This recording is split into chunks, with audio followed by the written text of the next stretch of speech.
Mosha lost her leg when she was 2 years old from landmine. I thought that I should do something for her. Dr. Terchai Chiraket is working with the world's first elephant hospital located in Thailand. Since it opened, more than 4,000 injured and sick elephants have been treated. I'm the first one who invented the artificial leg for the elephant.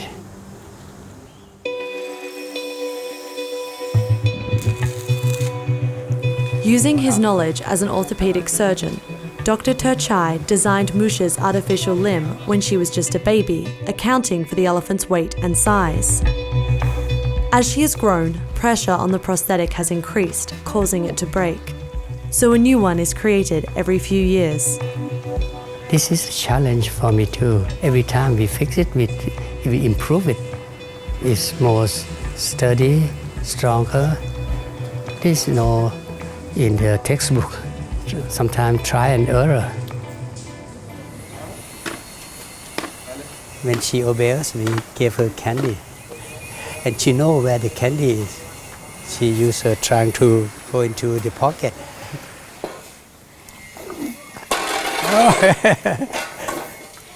She knows.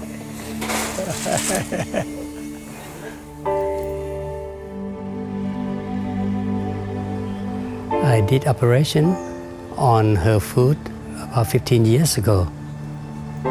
But she remembered me. She liked to come closer to me. She showed a sign of salute or happy.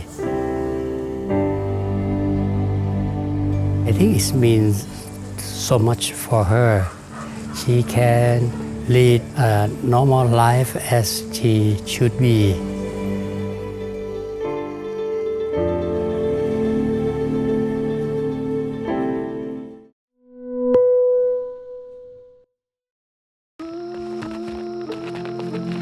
Riding a blind horse, that's a little different. But to me, it don't make much difference. He's a pretty good friend. He's just tickled to death to be rode. I think he knows that he's got eyes in, and he just jumps up and down and runs and really likes to go.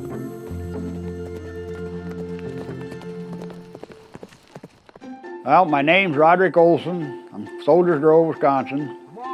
I have always had a few horses. Matter of fact, quite a few of them.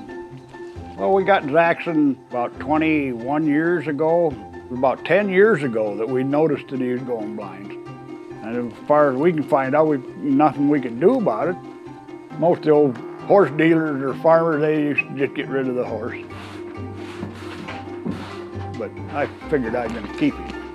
I'd like to stick around a while longer, so if I went blind, well, I hope they'd keep me around a while. I didn't figure he was useless. He does everything you want by the feel of the reins. He's a little different riding than a regular horse. He's careful when he's running, you know, he ain't sure where his feet's gonna go or what's in front of him. But he didn't just quit because he got blind. He's trying to do things so he can take care of himself. He trusts me to ride him. I think he just figures that, man, I can see now, I got eyes. I can do things that I wanted to do for a long time. He wants to just run. He's fun for me to ride. We go all over the hills, down the canyons, in the water, everywhere that any other horse can go. He does just fine.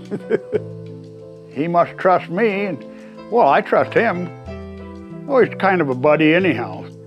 Being friends with a horse, I don't know, that's the way it's been with me all my life.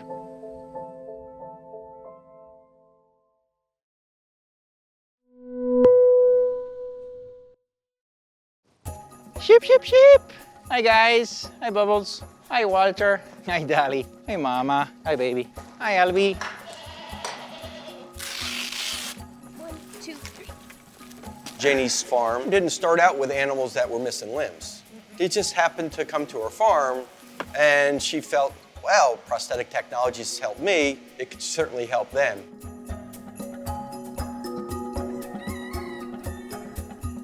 I can't imagine not having an artificial leg because I lost my leg at 10 and I'm quite used to it. It's thanks to medical science that I'm able to live this normal life. And for these animals, I want no different for them. Hi, Felix. What goes on at Woodstock Farm Sanctuary on a daily basis, we're home to, right now, around 300 rescued farm animals. They've all come from bad places, and they get the veterinary care, the health care that they need on a daily basis. Hi, Bess, just... She's feisty. Can you come help me with Felix? They're all actually in the front pasture. Little Felix came to us as a baby lamb, and he had come from a big sheep farm, and overnight some sort of predator had gotten in, and they found little Felix with his leg chewed off. And so I spoke to my prosthetist, the gentleman who makes my legs, Eric. I don't know if many clinicians would have went out to the farm. I don't have any experience with fitting prosthetics on animals. Very few people in the country do. So I figured if I could take what knowledge that I do have and apply it to the animal, I could probably get them to utilize a prosthesis. And it wasn't until we got hooked up with SUNY New Paltz and their 3D printing lab that we were able to make something pretty cool and cutting edge for him. Seeing him walk on the leg was absolutely amazing. From my limited interactions with him, he isn't necessarily the most outgoing sheep in the world. He's actually very sheepish, but what he ended up doing was he started running away from us, which was amazing. We were just jumping for joy that he could actually get up and run, keep up with his flock. He looked like he was a very happy sheep. If we could do this more on other animals, we wouldn't have to, put them down. Most of the world doesn't fully understand it. They think of them as just farmed animals, but we hope that that changes. And that's part of the magic of what we do here. They get pastures to roam in, access to the sun and to the grass. They live life the way they were intended to live. There's no greater joy.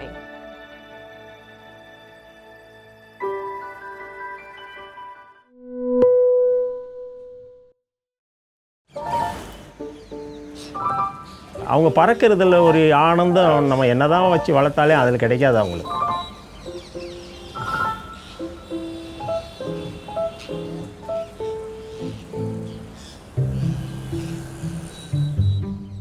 In Chennai, India, there's a tiny camera repair shop run by a man named Joseph Sekar.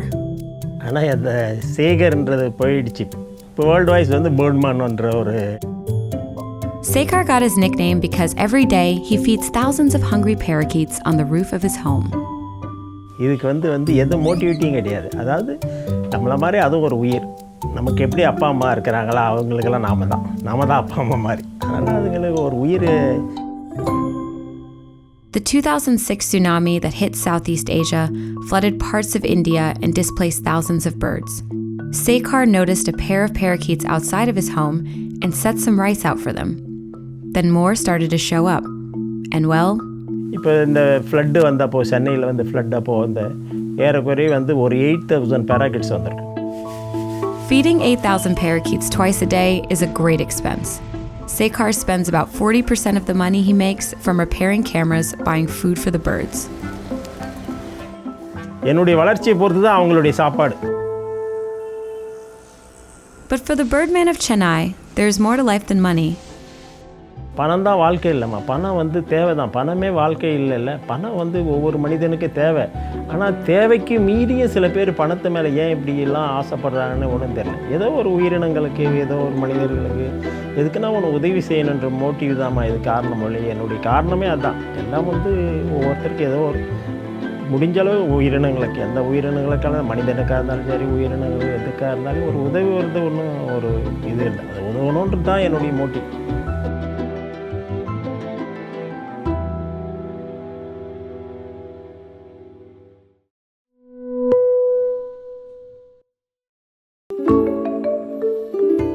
The difference between orangutans and other animals, they need this process of learning. They learn by imitating, they learn by observing, So that's why we create these forest schools where they can learn from each other.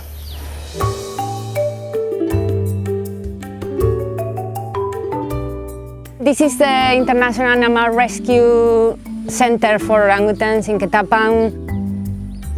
We have now 102 orangutans.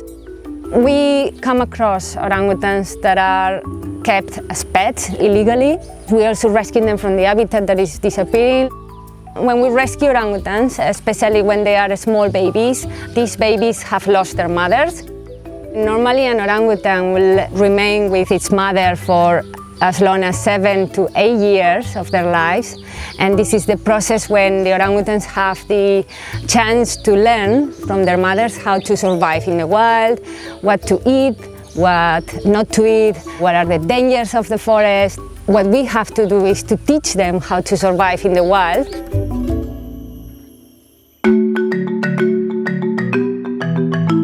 In these forest schools, one of the first ones is how to be off the ground, how to spend time on the top of the trees, which it might seem like a very simple thing, but actually some of these orangutans that have been living with people and have been chained up or living in small cages, at the beginning they are afraid to climb a tree.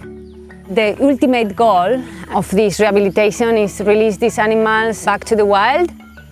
What is special with orangutans is they are very similar to humans. If we don't care about orangutans, I think it's even more difficult that we are going to care about any of the other species. If they get extinct in Indonesia, they will be extinct from the face of the world. So we have to do something about this now.